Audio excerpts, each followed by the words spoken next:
이번 시간에는 조합응력에 대해서 공부를 하도록 하겠습니다. 자, 조합응력이라고 하는 것은 무엇이냐 하면요.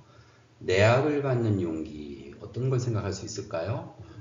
고압 가스가 들어있는 어떤 용기 같은 것을 생각할 수 있겠죠. 그리고 회전체, 풀리 같은 것이 아마 여기 해당이 될 것 같고요. 그리고 보호, 이러한 것들은 인장력과 압축력, 토크 등을 동시에 받는다는 거예요. 이에 따라서 발생되는 응력도 인장응력, 압축응력, 전단응력, 이러한 응력들이 동시에 발생을 하게 된다는 것이죠.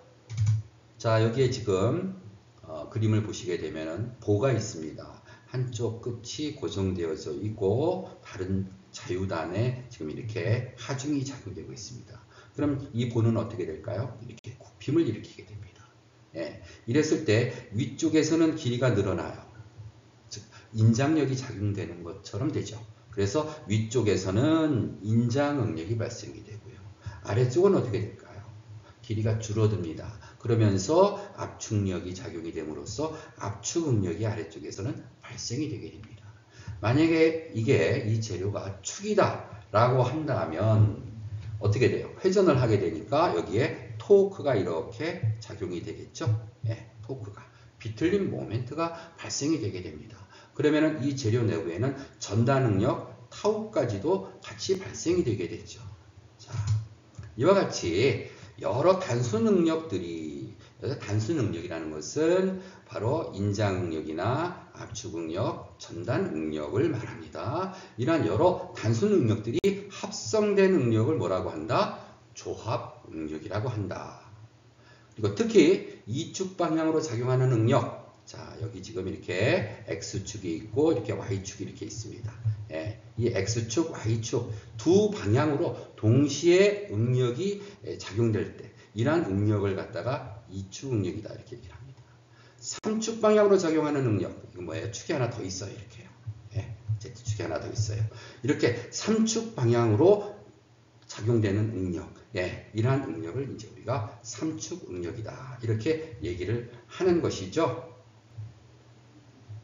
특히 모든 응력들이 한 평면에 작용될 때의 응력을 뭐라고 하느냐 하면 평면 응력이다 이렇게 얘기를 합니다. 즉, 평면 응력이라고 하는 것은 뭐냐면 그림에서 보시는 것처럼 여기 하나의 평면이 이렇게 있습니다. 자, 이거 뭐 두께가 이렇게 있습니다. 이해하기 쉽게 이렇게 두께를 표시를 했어요. 아주 얇은 그냥 하나의 평면으로 생각을 하세요.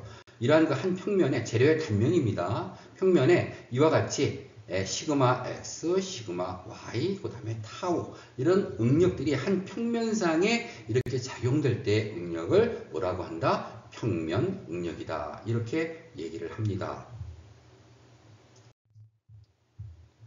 다음은 경사 단면에 발생하는 응력이에요.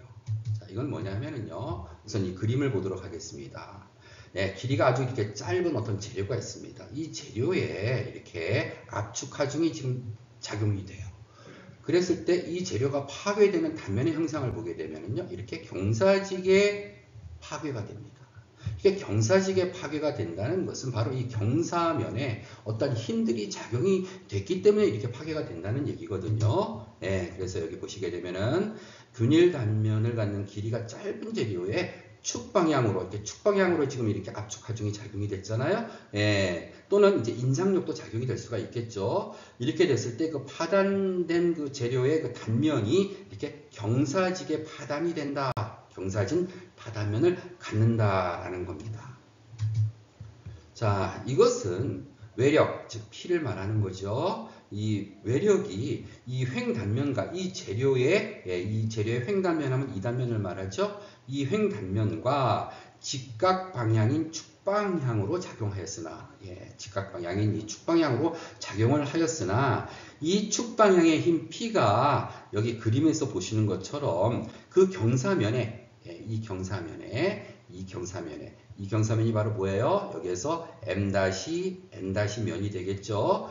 여기에서 그 축방향으로 작용한 이 힘 P가 이 경사면에 대해서 직각 방향으로 예, 여기가 이제 직각이 되는 겁니다. 이렇게 직각이 되는 거죠. 예, 직각 방향으로 그걸 이제 법선 방향이다 이렇게 얘기를 하죠. 예, 이쪽 방향으로 발생되는 이 법선력 n과 그 다음에 이 경사면과 같은 방향의 힘 그 t 이걸 우리가 이제 접선력이다 이렇게 얘기를 하거든요.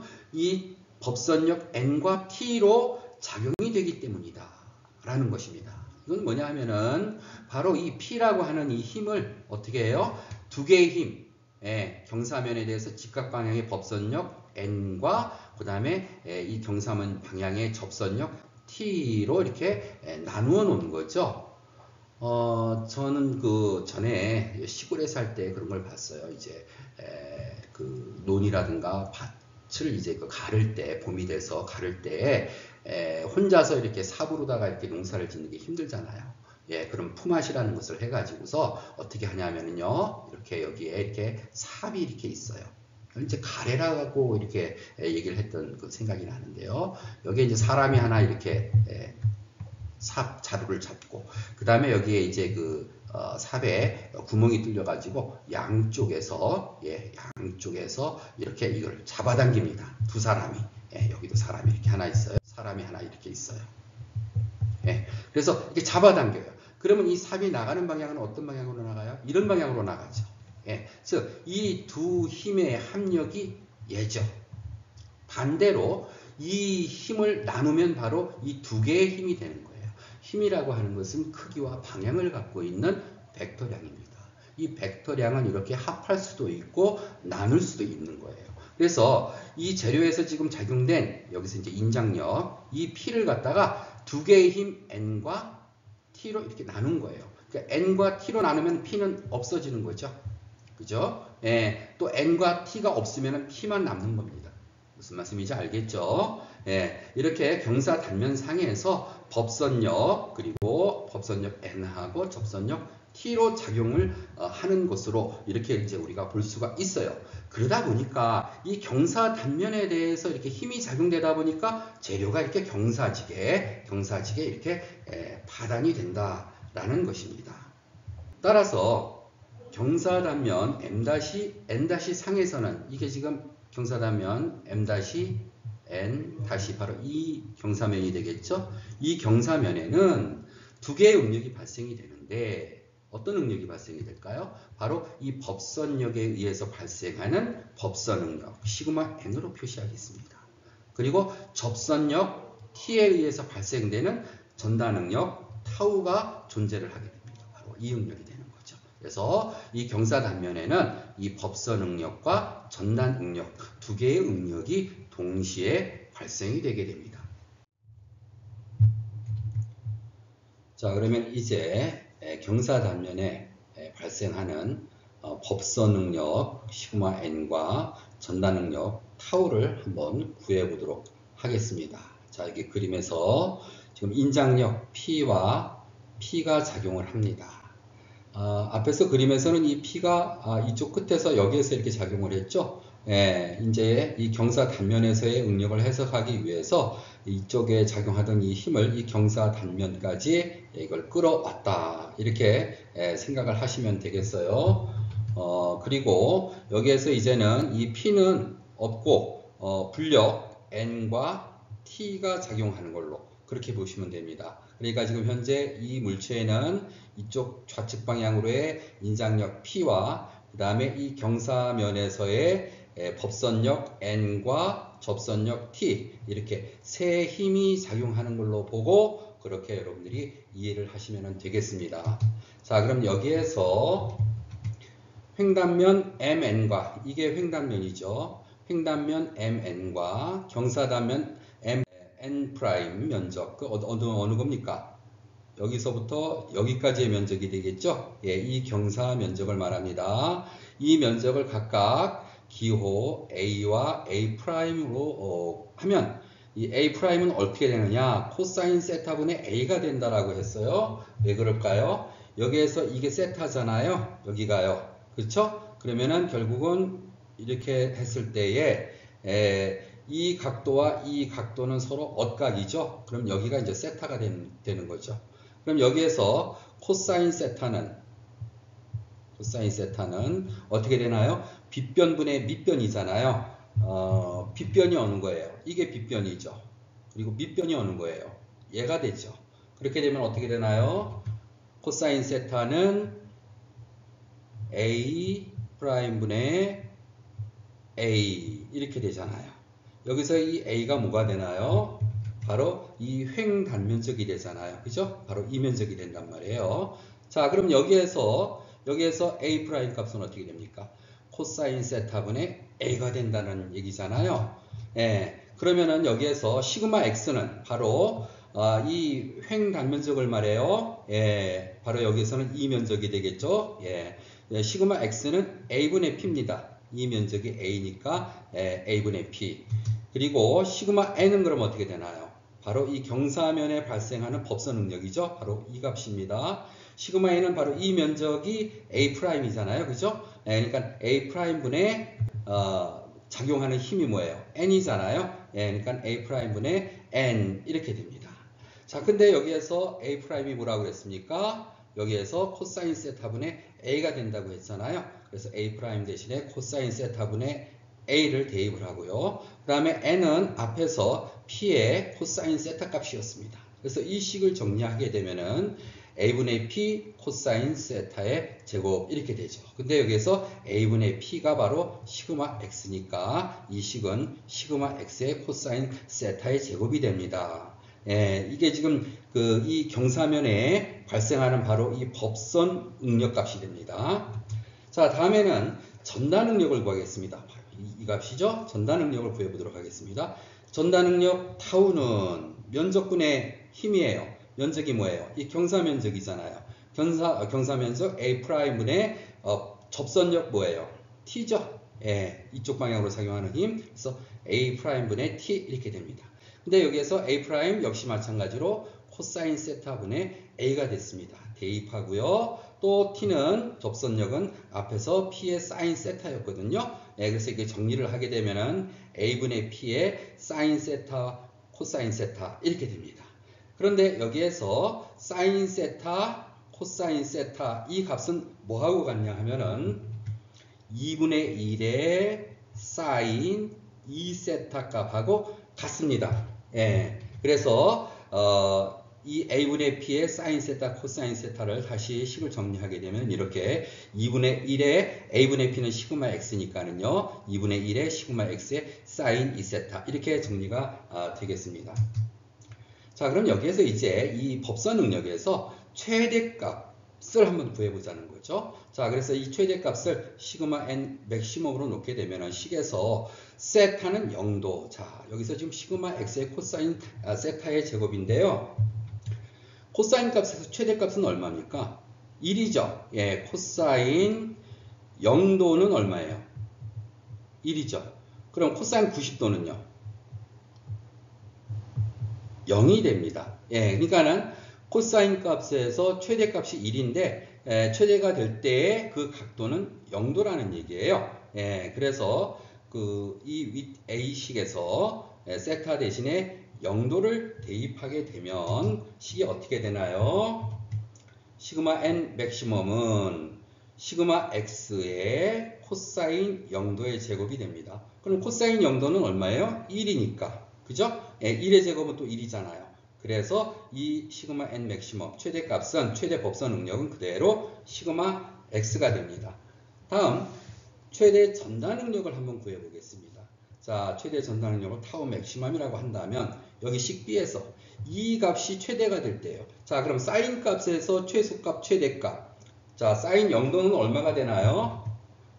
사인 0도는 0이죠. 사인 90도는요.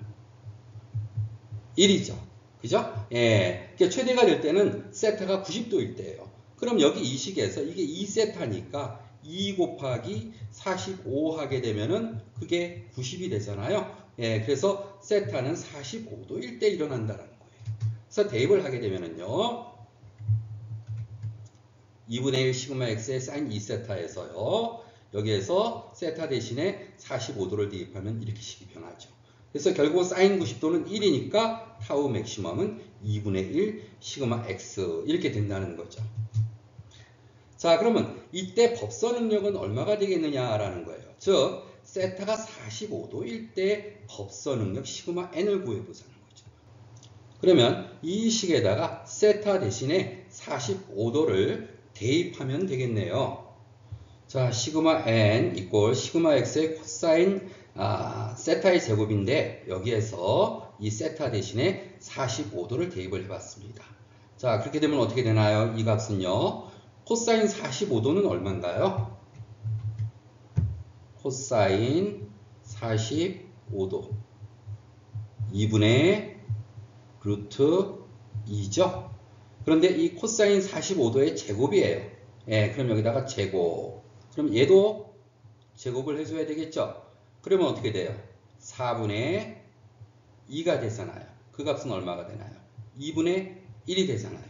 예, 그래서 코사인 45도의 제곱은 2분의 1이 됩니다. 해서 45도일 때, 세타가 45도일 때 법선 응력 시그마 n은 2분의 1 시그마 x가 된다는 것을 알 수가 있습니다. 자, 그래서 결과적으로 최대 전단 응력과 법선 응력은 서로 같다. 언제? 세타가 45도일 때는 최대 전단 응력값하고 법선 응력이 서로 같아진다라는 겁니다. 이거 중요해요. 여러분들이 반드시 꼭 기억을 좀 해주시기 바랍니다. 다음 최소 법선 응력 시그마 n 미니멈과 최소 전단 응력 타우 미니멈을 한번 구해보자라는 거예요. 자, 그럼 최소 법선 응력 어디에서 구하면 되겠어요? 여기에서 구하면 돼요. 코사인 값이 최소일 때, 즉 이 전체 값이 0일 때, 그렇죠? 예, 0일 때 그게 최소값이 되겠죠. 그럼 코사인 값에서 0인 경우에는 세타가 몇 도예요? 90도잖아요. 예, 그러니까 세타가 90도일 때 하고, 그 다음에 전단 응력이 최소가 될 때는 언제예요?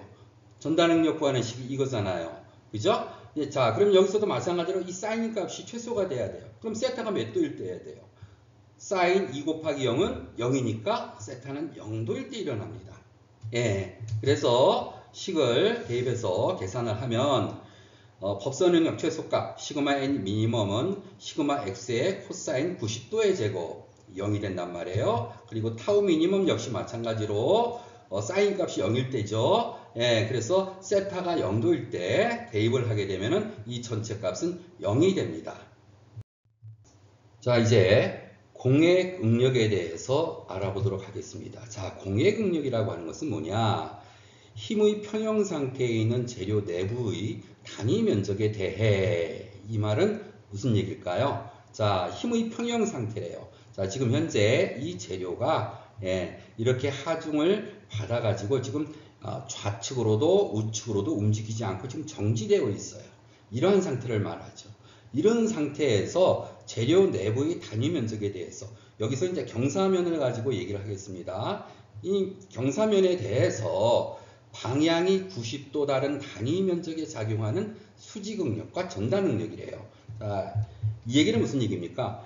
지금 현재 이 경사면에 대해서 우리가 따져봤잖아요. 근데 이 경사면에 대해서 90도 다른 하니까 얘를 갖다가 어떻게 합니까? 90도만큼 회전시킵니다. 이렇게 회전을 시켜요. 그러면 어떤 면적이 되나요? 바로 이 면적이 됩니다. 그렇죠? 이 면적에 대한 응력을 우리가 뭐라고 한다? 공액 응력이다. 즉, 이 경사면에 대한 공액 응력은 이 면에서 발생이 된다. 이렇게 말씀을 드릴 수가 있어요. 자, 그래서 바로 이 면에서 발생하는 응력, 각각 시그마 n 프라임하고 타우 프라임에 대해서 한번 구해보자라는 거죠. 자, 지금까지 드린 말씀을 여기다 좀 정리를 했습니다. 경사 단면 n 어느 거예요? 바로 이 면이죠. 이 면과 직교하는 m2', n2' 위에 어디입니까? 바로 여기죠. 여기에 작용하는 응력 시그마 n'을 시그마 n에 대한 공액 응력, 그리고 거기에 이 경사면에 발생하는 이 타우 프라임을 타우에 대한 공액 전단 응력이라고 한다라는 거예요. 그러면은 이 공액 응력과 공액 전달 응력은 어떻게 구하느냐? 앞에서 했던 그 식에서 세타 플러스 90도를 세타 대신에 대입해서 구하면 된다라는 거예요. 왜요? 이 경사면이 90도만큼 이렇게 회전이 됐으니까 세타 대신에 세타 플러스 90도를 대입해서 구한다라는 겁니다. 자, 그러면은 우리가 그 법선 응력과 전달 응력을 구하는 식이에요. 그러니까 앞에서 나왔던 식이죠. 자, 이 식에서 세타 대신에 세타 플러스 90도를 대입한다는 거예요. 자, 그런데 여기에서 이 값이 사인 세타의 제곱이 됐어요. 왜 그런가요? 자, 여기 한번 볼게요. 여기 지금 사인 커브, 사인 곡선과 코사인 곡선이 있습니다. 이 그림은 뭐예요? 반지름이 1인 이 원에서의 이 직각삼각형을 만들어 가지고 이 직각삼각형에서 사인값, 빗변분의 높이, 그죠? 예, 그 값을 여기에 지금 그 좌표로다가 찍어서 그 점을 연결한 선입니다. 커브입니다. 예, 이걸 우리가 이제 사인 곡선이다 이렇게 얘기를 하죠. 그 다음에 아래쪽에 있는 코사인 곡선은 뭐냐면은 바로 코사인 값 마찬가지로 반지름이 1인 이 서클 원에서 이 직각삼각형을 가지고 코사인 값 뭐예요? 세타는 빗변분의 밑변이잖아요. 예. 그러니까 여기에서 이렇게 어떤 그 직각삼각형을 놓고 봤을 때 이무의 각도 세타, 이걸 세타라고 했을 때 이 빗변분의 밑변, 이 값을 여기다가 점에다가 찍어가지고 연결한 그런 포물선입니다. 사인 커브도 마찬가지예요. 사인 커브도 이무의 각도 세타를 해가지고 빗변분의 높이 했을 때 그 값을 여기다 찍어서 연결한 그러한 커브가 되겠습니다. 자, 그런데 여기서 이 커브를 한번 보세요.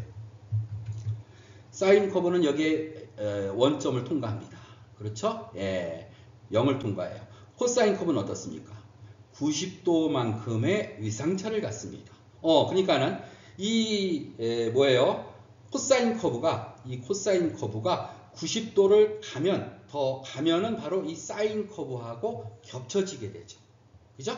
여기가 지금 90도잖아요. 그래서 얘가 이 커브가 90도만큼 이쪽으로 이동을 하게 되면 바로 사인 커브하고 같은 모양이 됩니다. 그래서 여기에서 코사인 세타 플러스 90도는 사인 세타하고 같아요. 그래서 이 식이 바로 이렇게 변형을 해서 쓸 수가 있다라는 거예요. 자, 다음에 이제 전달 능력을 한번 볼게요. 공액 전달 능력. 공액 전달 능력은 바로 이 식에서 세타 대신에 세타 플러스 90도를 대입하는 거죠. 그렇게 해서 이 식을 풀면 2분의 1 시그마 x의 사인 2세타 플러스 180도가 돼요. 자, 그럼 이 값이 마이너스 2분의 1 시그마 x 사인 2세타가 된대요.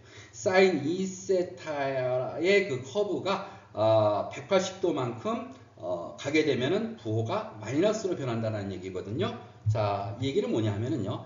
지금 현재 이 값을 2세타라고 합시다. 이 이무의 각도니까는요. 자, 그럼 여기에서의 그 코사인 값은 어떤 값이냐면 이 값이에요. 얘를 갖다가 어떻게 해요? 180도만큼 더 갔잖아요. 그럼 어디가 됩니까? 바로 이 값이 되죠. 그러면은 이 값은 어떻게 돼요? 여기 쭉 와서 여기에 값, 그렇죠? 그럼 보세요. 여기 값하고 여기 값하고 크기는 같고 이 크기는 같고 부호만 플러스에서 마이너스로 바뀐다는 거예요. 그래서 여기에서 2분의 1 시그마 x의 사인 2세타 플러스 180도는 바로 마이너스 2분의 1 시그마 x 사인 2세타가 된다는 거예요. 따라서 공액 전달 응력은 전달 응력과 어떤 관계를 갖느냐? 바로 이렇게 마이너스 타우 이꼴 마이너스 타우 프라임의 이러한 관계를 갖는다라는 거죠. 이거 역시 좀 기억을 해주시기 바랍니다.